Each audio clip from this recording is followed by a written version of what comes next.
this is Mark Mkhitaryan. I'm the president of Five Sparks here at Harvard, and I'm here today with Judy Gordon and Tyler Alderson.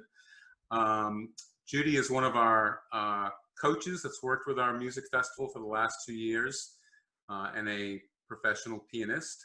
And Tyler works in radio, and he'll be talking a little bit more about his role there, but he also, more importantly, grew up here in Harvard and has been gracious enough to join us on this little micro chat that we wanted to use to introduce the festival this year.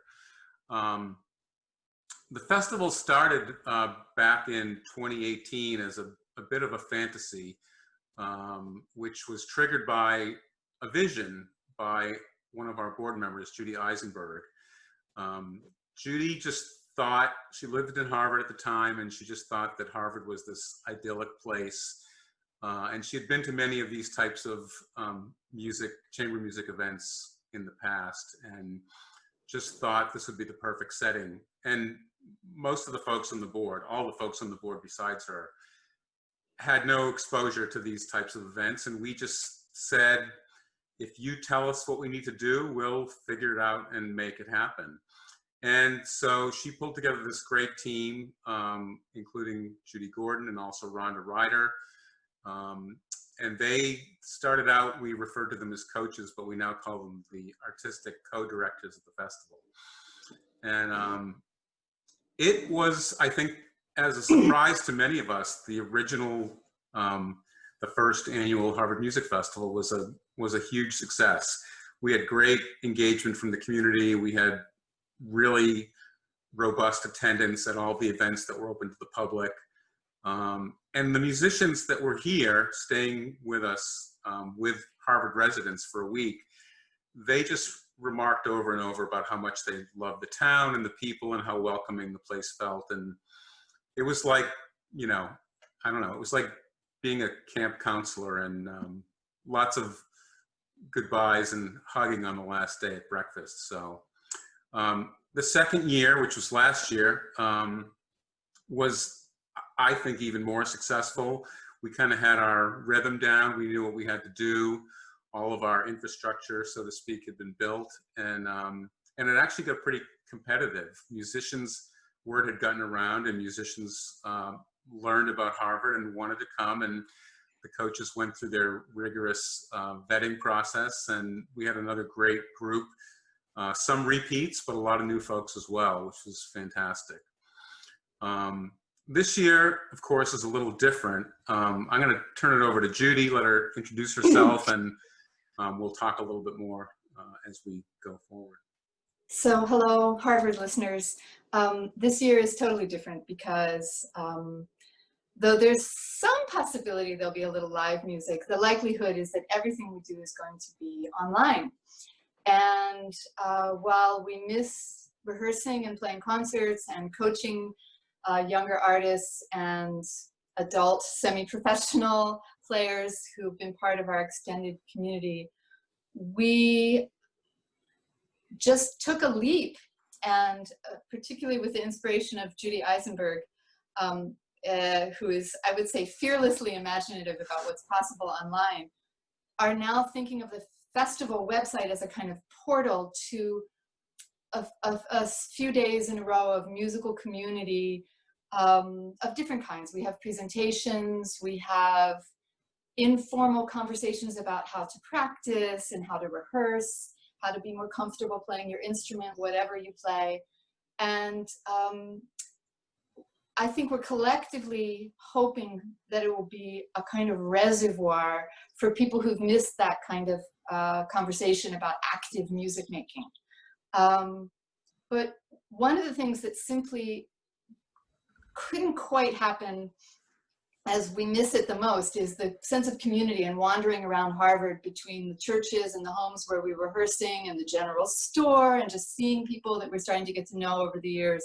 So we really hope that people will log in, even just to wave and listen to one presentation, and be part of this experiment in how to reformat a very particular kind of music making into a virtual space. After 2 years in Harvard, though, we have gotten to know some people better, and we were so happy to find out that a Harvard native is now fully practicing great musicking in another realm, which is radio. Though there's not much live radio, radio is where so much live music gets heard right now. And we were really excited about including Tyler in some way in our conversations this summer. So even though it can't be on Earth, we did have this great conversation last week, and we're hoping he would talk a little bit about what's going on in the radio world that's keeping music alive for people, and that maybe connects a little bit with what we're trying to do in our week-long experiment. So hi, Tyler. Yeah, absolutely. I'm Tyler Alderson. I grew up in Harvard. I was a Bromfield grad, the class of 2008.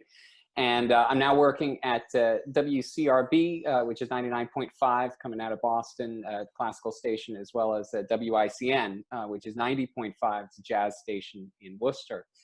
And one of the things that's really been amazing to me over the past couple months, obviously very tough couple months for a lot of people for a lot of reasons. And one of the things and the traps that I think we can fall into is the idea that the arts are something extra, that music is something extra. Maybe it's a nice thing to have, but it's not necessary. And that's something that has come up a lot recently with the idea of the essential workers.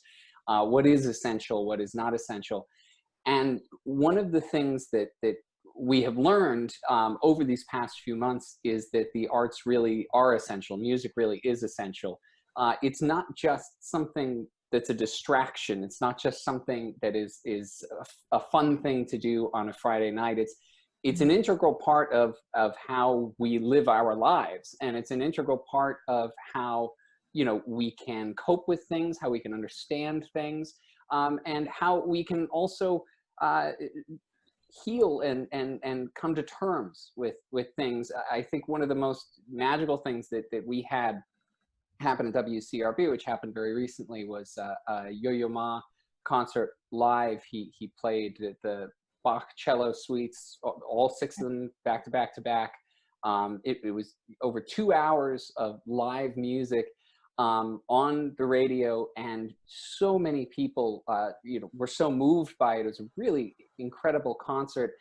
It was a way to come together, and even though people couldn't actually stay in a concert hall right now, it was still that shared collective sense of music making. And I think that is, as you were saying, something that is an extremely important part of music that unfortunately we're not quite able to do in the same way right now. We can do it online, we can do it over Zoom. One of the things that has been incredible is being on the radio. We've gotten, I can tell you, a lot more calls recently and a lot more emails of people who have been listening, because there is still this shared experience. I'm in the studio live at the time playing whatever CD is playing. And so there is still that shared sense of listening to music, and people really resonate with that. It becomes kind of the soundtrack to whatever it is that they're doing at that moment. But it's just very important to keep that feeling going. Music isn't just something that you listen to alone, even though that's something that we're so used to now with earbuds and walking around in our own little sphere. It's something that is actually so wonderful to share. And I think this festival is great, again, not as a distraction, not as something that you can sort of take time out of real life to do, but actually as part of a whole lived life, to actually to make music, to listen to music as part of the community. I think it's wonderful. I hope that everybody who can, it doesn't have to be, you don't have to go to every single thing. You don't have to, tune in at every single point. The question is, participating, in any way that you can, to become a part of that music making community. And I think that's a really important thing to do. I think that it's great that it's still able to go on. I think that's a little bit about what I've been experiencing, and maybe some of the other folks on our team who are helping to put the festival on, is that, you know, I think originally when everything started to isolate, we felt like there was just, because we had in our heads the way that we've done it in the past, that we just thought, well, you know, this is not going to work. We're going to have to make a decision and make the call and either call it off or you know, do something different. And when we sort of broached the idea of the online festival, it just turned into something unexpected. And what's interesting is we've really been investing almost as much energy as we had in the previous years, but just in different ways to make this work. And I think it's just, even just that degree of involvement for us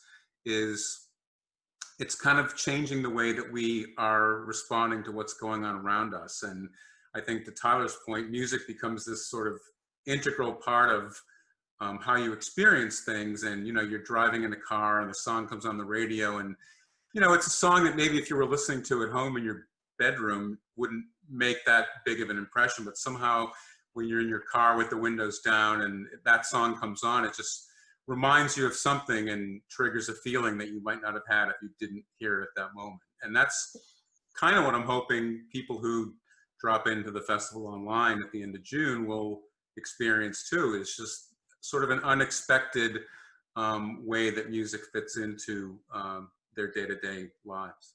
It will definitely be a carousel of the unexpected. That's for sure. So thanks. We hope we see you there, meet there. Jump on, go to the website. It's very easy to find, fivesparks.org. And there's all kinds of pointers to the schedule and what's happening. And we hope you'll be able to join us. And thanks, Tyler and Judy, for joining on the call today. Bye for now. Bye. Bye.